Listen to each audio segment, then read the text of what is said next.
that courtesy to young earth creationists that yes, you're Christian, you read the Bible slightly different, but I consider you a Christian brother, right, or sister. But I've generally found there's a hostility so much that evolution discredits Christianity that they can't accept that from me. Now, I'm not convinced either way, because I'm not in the position to know. And hearing you talk about evolution is quite fascinating, because I've not been taught it. I somehow missed the biology bit in my education. Right. But it's I've just was that extended back to you, or was it? By Kent, yes. He agreed that these are not salvation issues, which actually there are a few people who don't agree with that. I have not had any contact with them, and I probably won't. Yeah. In the States, there are a number of, I think the only way to phrase it would be far out. There are a number of far out people, who believe in flat Earth and all kinds of very strange things. I don't know if it's. Yeah. I don't know why we're so crazy. Probably if we had stayed with England, we would be better off. But I don't know. We didn't want to say anything, but yeah. I didn't force you to say that. Coming from an American. You guys might find if certain things go the wrong way, you guys might find a lot of people wanting to get back together. Let me tell you.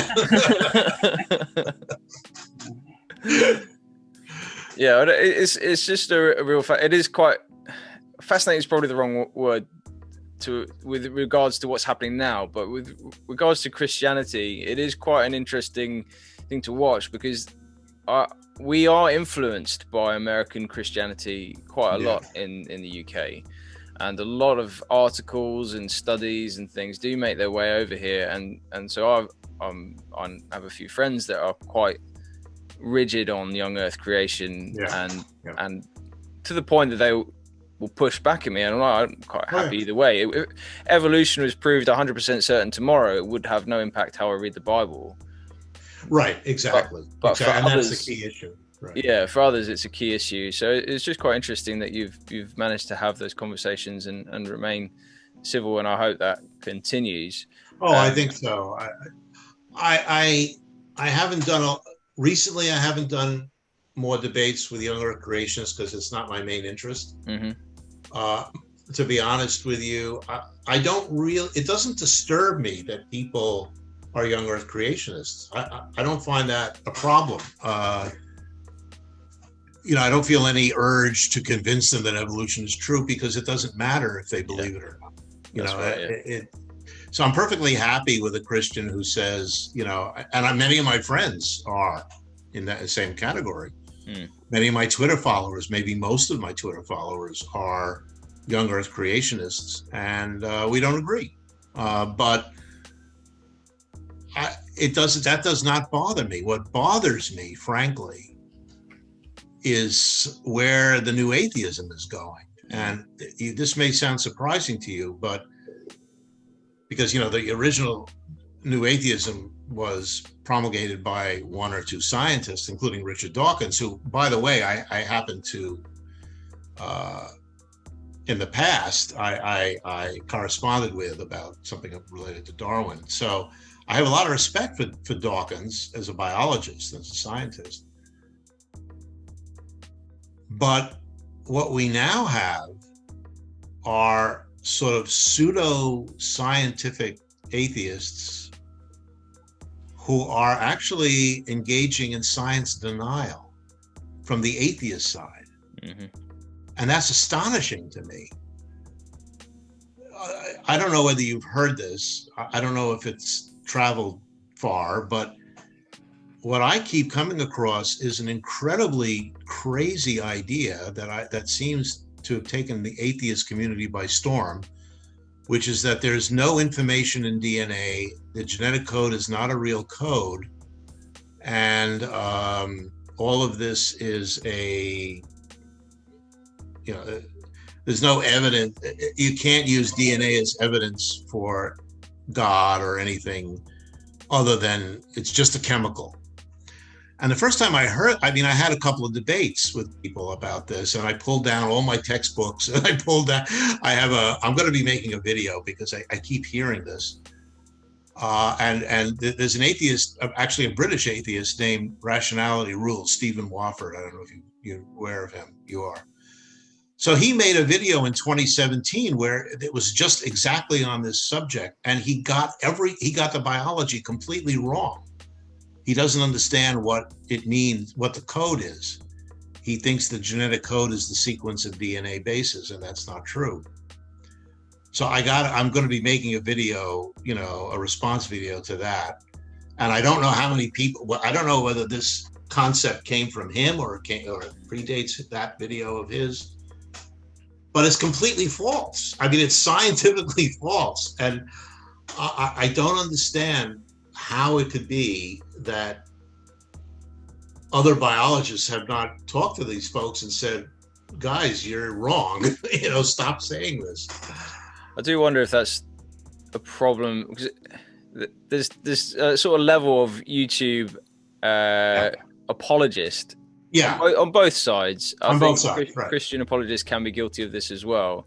Absolutely. They'll rush into research and go, "Here's the answer," and then you go, "Well, someone like yourself, who's lived and breathed this for so long, just doesn't." Yeah, in fact, even the word research is kind of annoying because when people say I've done my research, they mean they've looked at Wikipedia. Wikipedia, and I tend to think of research as you go into a lab and you actually find things out. That's a problem you have. But this is an extreme case, at least, and for me as a biologist, I find it infuriating.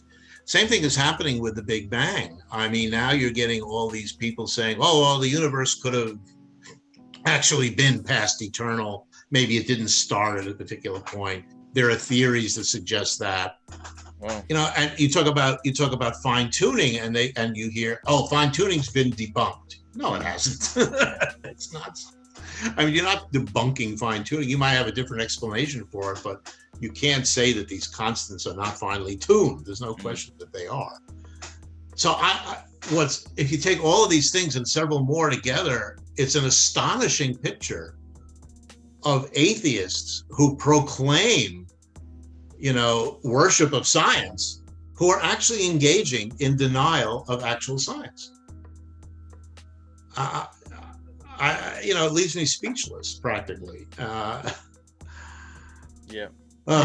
mean, there's numerous examples of this. I mean, another example at the moment would be sort of skepticism around sort of sex differences and things like that. And all that really shows me is that, whether someone's a scientist or not, is that reason is always motivated by something. The psychologists talk about motivated reasoning. And it just shows me that actually, look, if you're an atheist, and there's certain evidence, that perhaps a Christian scientist may have thought, well, look at the origins of life or the origins of the universe. And, that's why Fred Hoyle originally mocked it. Right. They realized that once you have if the universe has a beginning, then the logical question to ask is, well, how? those kinds of how and who, right? and it seems the same with the things you're saying about DNA. Is I think is you look at that and you do start to ask questions, those sorts of how, who questions, because it seems odd. It seems very strange. And it just seems to me another example of scientific reasoning by being motivated by